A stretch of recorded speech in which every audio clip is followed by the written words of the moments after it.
A common question students ask is, how many sources should I include in my lit review? Often your professor will tell you how many sources are required, but as you grow in your scholarship, that decision will be up to you. A concept I like to use is concept of concept saturation, and I borrow the term saturation from sociological qualitative methods. Saturation, the saturation point is basically the point when, given all the data that you've collected, any further data collection would be redundant.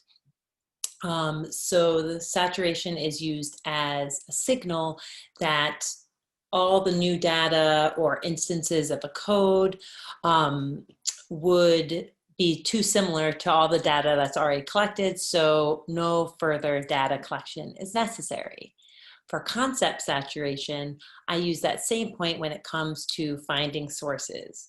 Once you start finding the same citations and the same references over and over again in the literature that you read, you may have reached concept saturation point.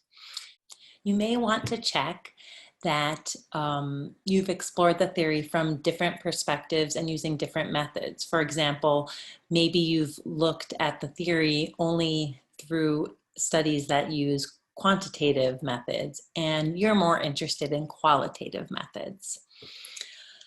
So there's actually a very snarky answer to how do you know how many sources you should include and when do you have enough sources.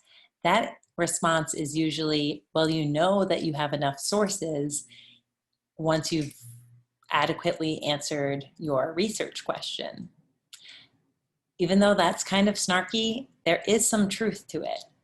Two elements that you need to remember when you are compiling your lit review and you're trying to decide how many sources you need is that you need to be both decisive and confident. So you need to decide which sources you're going to select and that are most important for supporting your argument or your claim. And you need to be confident in that decision. And at that point, you may find that you've reached enough sources. There is one thing to watch out for, and I definitely fall victim to this. I often like to find and find and find additional sources because it's a way for me to procrastinate and not have to get to the work of writing or analyzing. At a certain point, you are going to need to stop looking for additional sources and buckle down and start working on your writing and your analysis.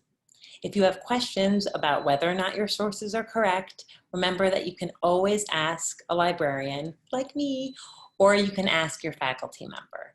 We're really happy to help with this element of your research.